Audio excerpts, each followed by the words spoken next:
like to say welcome, welcome. This is Keto Granny, and I am in for my first consultation as a keto client. I am getting ready to do my questionnaire. I'll need to fill it out all the way from the front page to the back page. And as I'm filling out my questionnaire, I'm going to share some of this information with you. Now, starting on any diet, first of all, I want to introduce myself. My name is Linda, and I am a keto coach. I've lost 100 pounds, or that I've been able to keep off on the ketogenic diet. And I had lost maybe like a total of 137 pounds. But I have gained, and this is the hardest weight that I am finding to lose, that I have gained during the quarantine. So, when I first started this journey, I did know that I had to lose a little close to 200 pounds in order to get to an ideal weight.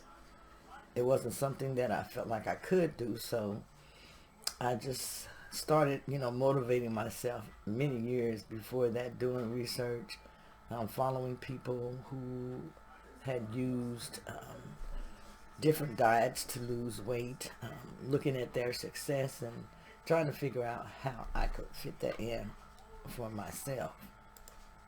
Now, during this process, I ran across a young lady who was in college. I don't remember her name or anything, but she was very much overweight as I was. Her stature was similar to mine, and she lost like 180 pounds. And her situation and her journey she had placed on YouTube. And I didn't see a lot of these type of things on YouTube at that time. This was around 2015, 2016 that I started noticing these type of things. So I started following it and I started doing research. And I started just wondering, at my age, could I actually lose weight to get healthier? So I started on my weight loss journey. I did the same thing that I have done now. I went out and I bought different weight loss equipment that I could use at home, because I was one of those at that time that was embarrassed to go into the gym, because at the gym at that time was basically all the pretty people, I'll put it like that were there working out, showing off their bodies and different things like that. And I wasn't one of those pretty people. So I started exercising at home and actually set up an outside gym that I loved going out every morning. I had a huge backyard and I would go out and exercise in my yard every day, almost every morning, every day, especially in the spring and in the summer, because it was such a fantastic way to start your day, smelling the fresh air, exercising on my elliptical, or some of the other things I had in here. I don't even know what half of the machines were called, but I just had them situated at different little stations and areas that I could just walk around the yard, exercise, look at the view, wave at people as they came by, have them wave at me. And it made my weight loss journey just really a lot more enjoyable and a lot more fun for me. I would get up early in the morning and I would take walks. I lived right next to a huge field, and it had a walking track, and it was a school there. So I had access to a field that I could walk in, access to a field that I could go. I could take the grandkids with me, or mine could go with me. They could walk with me. They could go play out in an open area that they had, or they could play basketball or anything. So this made my exercise time so very, very easy and convenient. So to make a long story short, that's when I first started losing my weight, and I really started getting off into health. And I started learning about the ketogenic diet. I started learning that there was a diet that you could use, especially if you were pre-diabetic, or if you had high cholesterol, high blood pressure, it was supposed to help all of these things. And I had all of this. I had arthritis, I had joint pain, I had osteoarthritis, I had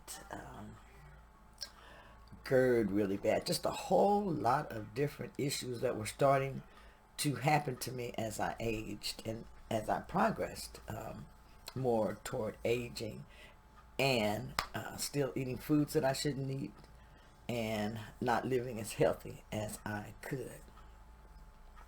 So I had to learn about what is health. How can I help my health? Especially when you go to the doctor, you just kind of figure you do what the doctor says and you're going to get better. But I noticed that every time I go to the doctor, I got a new medication. So it wasn't helping the cause. It was more or less covering up the cause or treating the symptom, but not getting to the root cause of what the problem was. And it turned out a lot of times just to be that I was overweight, obese, had high insulin. But no one ever told me that it was from high insulin. This is something that I learned through my research. And then I started asking questions about this. So this helped me to understand exactly what was going on with my body. So let's go ahead and get started on this questionnaire. Questions like, what is your name? Email, how did you hear about me? Are you a woman? And are you over the age of 40? Yes, I am. I am a woman and my age is 66 years old. When I first, I have been overweight just about all of my life since I've been a little kid. I was always taught, my mother would always tell us, don't waste your food. There are kids overseas, there are kids who need food and they don't have it. So whatever I put on your plate, that's what I expect for you to eat. And that's what I did. So I've always been one to try to eat whatever I put on my plate, because that's how I was taught, not to waste food. So being taught not to waste food, I ate. I ate whatever was served to me. And I would want, if I wanted more, I'd get more. So I was always like the little chubby one. And then sometimes when you go to your grandmother's house and different ones, they know that you like certain foods, and so they'll just save them for you. My grandmother would save me biscuits. And I just run up and down the road, eat the biscuits with the jelly and the butter, because those homemade country biscuits, when I used to go home, those used to be some of the best biscuits that my grandmothers made. Both of them. And they lived like not even a mile apart on a country road, so we would walk from one house to the next house.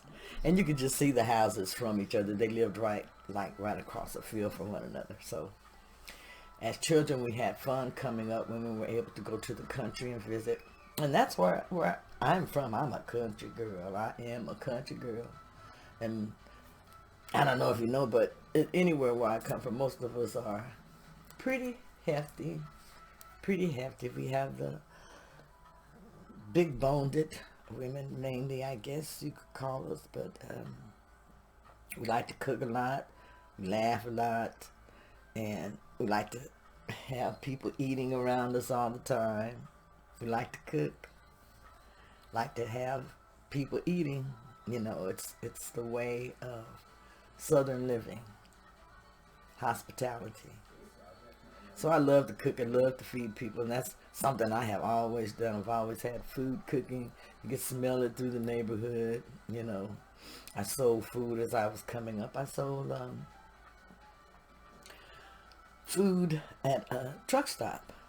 I would get up every morning because I wanted to be home with my kids. I found ways to earn money at home so that I could raise my kids like I wanted to raise them and didn't have to worry about them being around strangers or around others and being things happening to them, like being molested or not being treated like I felt like they should treat it. So I Found a way to stay home, became an entrepreneur myself. Many things I would do to make my money. I sold meals. When I say sold meals, every night I barbecued slabs of ribs. I made potato salad, cakes, pies, collard greens, baked beans and everything. And I got up the next day and I made plates and I boxed up everything, plated everything beautifully, boxed it up. And right before noon, I would go by the truck stop. I had different workplaces that I would stop at, and the people would buy the plates. And I sold my plates for $15, and they would buy me out almost every day. Some would buy 2 plates. They say, hey, I need some of this for later on, for my dinner, or I need this for tomorrow, and I want to make sure I have it available. So I was able to make a living that way. Also, I opened up a daycare home so that, others could bring their children and they didn't have to worry about them, their safety, or anything happened to them. So these are just some of the things that I did coming up. And so cooking has always been something that I have enjoyed. And then, of course, as you're cooking, I'm eating my foods and then making sure that they taste good for everyone. I was the taster. So, yes, I am a woman. I am over 40 years old. I am in my 60s. And I am at a point that I want to get healthier because I want to live longer. I wish I had knew many years ago how important it was to get healthy and to be healthy as you are going through the years, because disease process starts sometimes long before you actually get the disease. Disease process starts long before you actually get that disease and start having problems. So a lot of times when you're getting the symptoms, I don't want to say you're getting the symptoms treated, you need to really find out the root of that problem and work on that. Work on correcting that. Now, high blood pressure, diabetes, cholesterol, high cholesterol, different things like that, a lot of that comes from high insulin. But that was nothing that I knew or learned about until I took a keto course by Dr. Eric Berg that taught me a lot about the foods that I was eating. It taught me a lot about foods that I should eat, what I should not eat. It taught me about intermittent fasting, just about a whole array of things and how the body works and functions. Now, when you learn a lot of those things, or you know those things, it makes it easier for you to stick to your meal plans or whatever you have decided to do in order to get healthier. Okay, next question, how tall are you? So I am on the shorter side. I am like 5'5", and then I'm not even 5'5" anymore. They told me I've shrunken in, so I'm 5'4". As we get older, we shrink. Our body shrinks. We gain weight. Everything starts to run together. I told my husband, I said, I look good in clothes. When I take them clothes off, everything just kind of... I look like one of them cartoon caricatures walking around, the little fat, smushy body. I don't have the skinny legs, my husband says, so I don't have them skinny legs. But I told him, I got to work on this stuff that's smushing down. Let's see if I can get it to... I'll never be able to get it to be all firm and tight. I'm not looking for that. But I am looking to lose weight, to not just be dripping in fat, honey, like you be dripping in gold, honey. Sometimes I feel like, I think I'm dripping in fat. Okay, no, we're going to drip, but we're going to drip maybe in something else, but not in no fat, okay? Next question, what is your current weight? My current weight is too much. That's why I'm on here. But my current weight, I started off this year, it was in the 240s, and my scale went up, so I went up to the 250s. And I had been stuck there. I would lose down. How do I want to say? I'll lose down to get to the 230s. and then I'll go right back up. Because I actually started, like, see, that was in the 240s, went down to the 230s and ran back up. And then I started, had a problem where I had to go into the hospital. A lot of my medications were switched and changed. I started taking something called Sortin. A lot of other medications that actually work on my adrenals. They said I'm having adrenal problems. They tested me for cortisol and different things like that. And if your cortisol is up, you are not going to lose weight, especially on the ketogenic diet. Stress will stop you from losing weight. So I have to find ways to deal with my adrenals. And I have to find something that is going to work. From what I understand, your adrenals are very, very important in weight loss. Your adrenals are very important in regulating your blood pressure and some of your other body functions.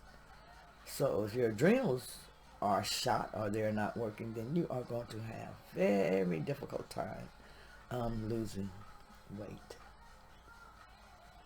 So my current weight, when I weighed, I was in my 250s. To be exact, I wrote it down. I got all the way up to 257. I do know that for sure. That's the highest that I did get, 257. And you have watched me eat. Now, I eat, but some of the things that I eat, I'm not going to say that they're the best food choices, but they're food choices that fall within my macros. And they are food choices that I try to keep within my calorie range, which I do a good job of.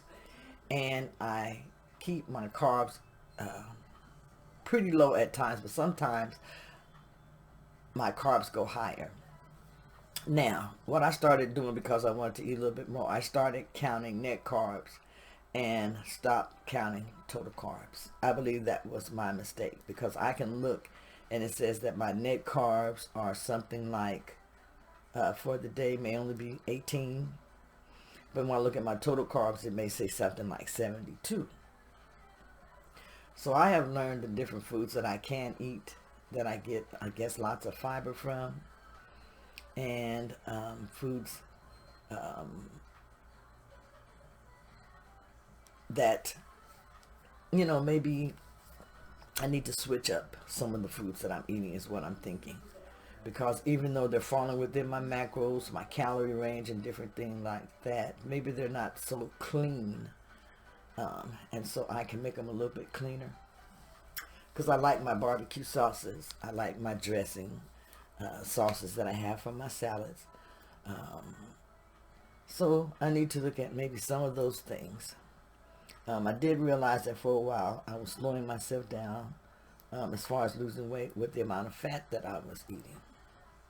So I have reduced the amount of fat that I am eating, and I chose to up my protein a little bit to make sure I'm getting enough energy, enough calories, and still eating like I should. What are your keto and other health goals? Well, my keto goals are, I'd like to get under 200. That is my goal. But now with adding this extra 25 to 30 pounds, that makes it a little bit harder, especially since I'm having such a hard time getting this extra 25 to 30 pounds off. I may lose 10 or 15 of it, and then my scale slowly creeps back up, or I have a medical condition or something that I have to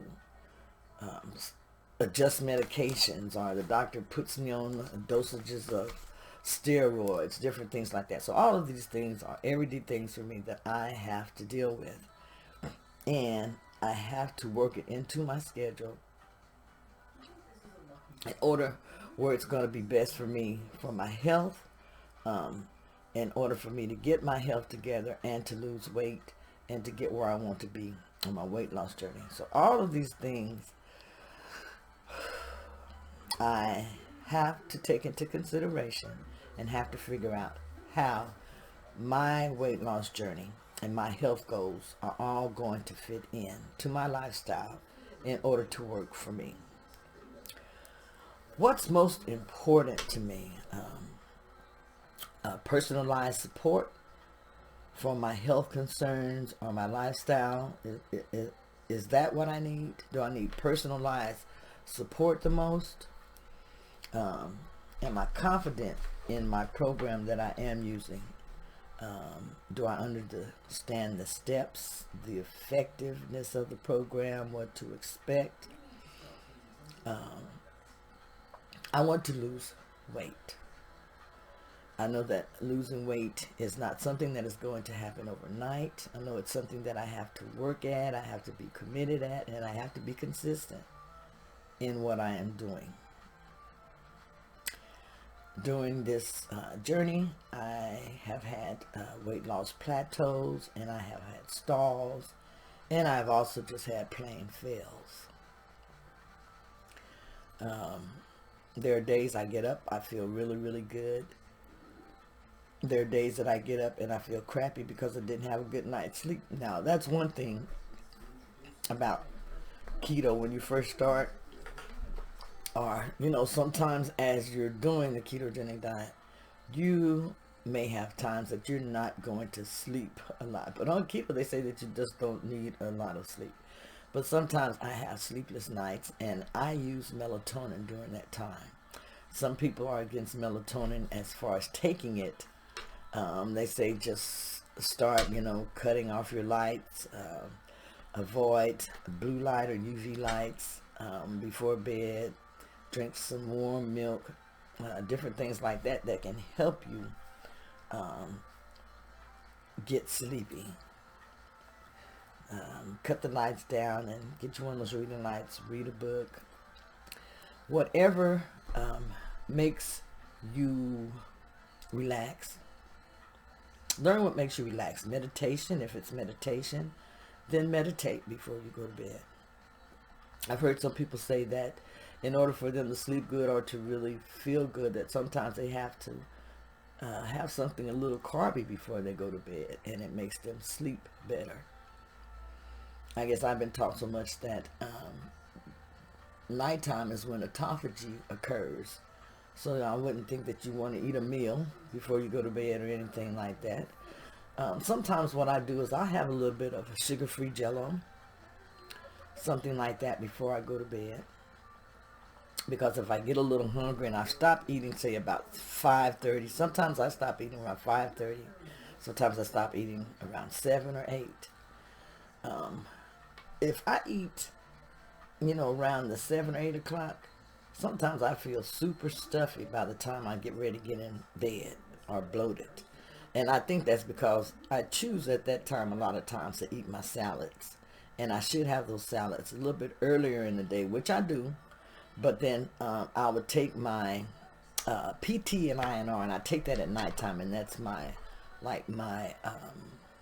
number as far as my blood, how thin it is.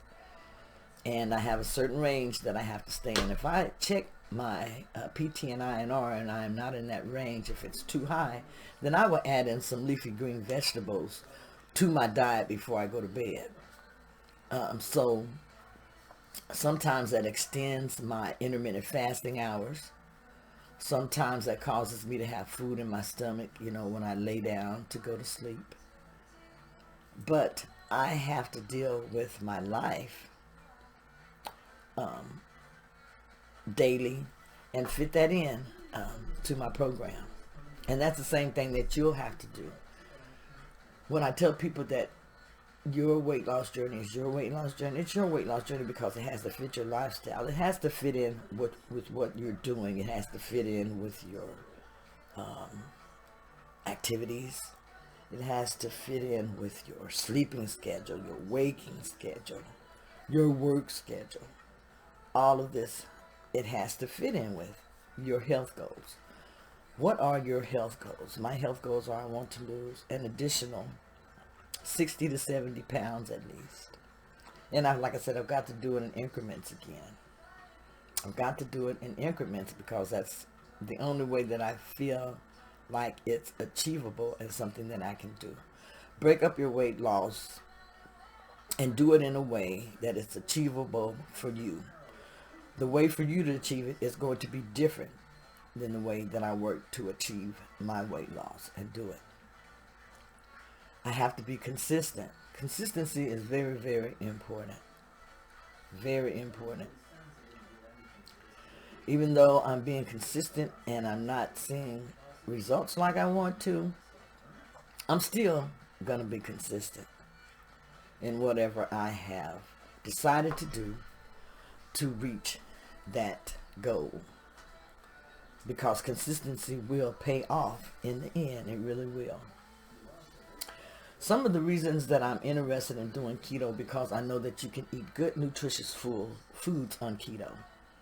I know that if you do keto right, it does help if you are pre-diabetic. It will reduce your numbers. It will,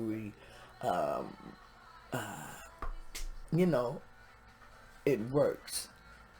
I do know that because it has helped me before. I got my numbers down to 5.4, and they probably got down lower than that. It's just that I stopped checking once I got down so low. I just started feeling so confident and so good.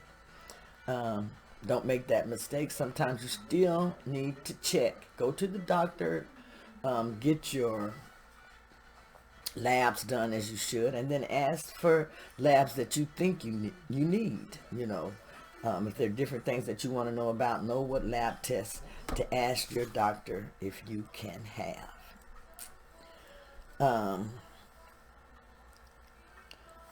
I don't just need a highly trained expert to help me as far as losing weight, because I have learned a lot through completing the course. I've learned a lot through doing my own research. So can you. You can learn a lot through doing your own research. You want to have ongoing accountability. That's very, very important. So for myself, I have to have ongoing accountability, and so do you. Find a way to hold yourself accountable. And that's what we're going to work on this first week, is just finding a way to hold yourself accountable. Stay motivated and have a support system.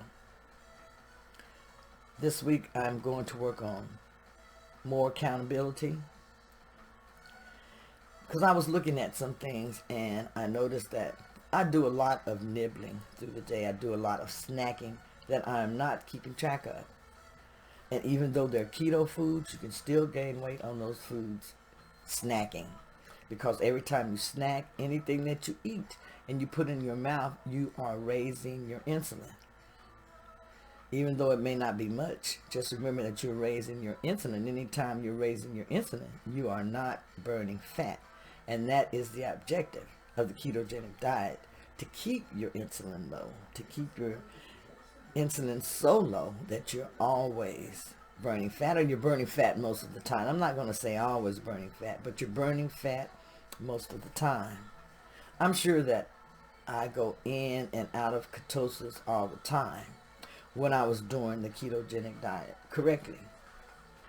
But I know that, like I said, I've been nibbling a lot. I eat things that I'm not supposed to. I still have foods that I crave, or when they're around, I know I'm going to eat them. I just go eat them, So you're going to have to be accountable, stay motivated, and have a support system.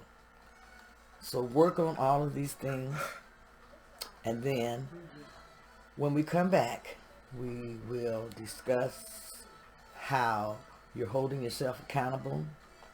You want to make sure that you are lowering your carbs. Try to cut out all sugars is what you want to concentrate on for this first week. Try to avoid grains. By that I mean like corn, wheat, barley, things of that nature. And if you don't know which foods I'm talking about, I will go over that and give you a list of some things that you need to avoid when you're first trying to get into ketosis. But we're going to concentrate on for this week is avoiding carbohydrates, or lowering your carbohydrate intake. Sugars, pasta, desserts, breads. let's work on that this week. Okay, so we've gotten started. We've gotten partway through the questionnaire, and this is where I'm going to stop. If you have any questions about anything, leave them below.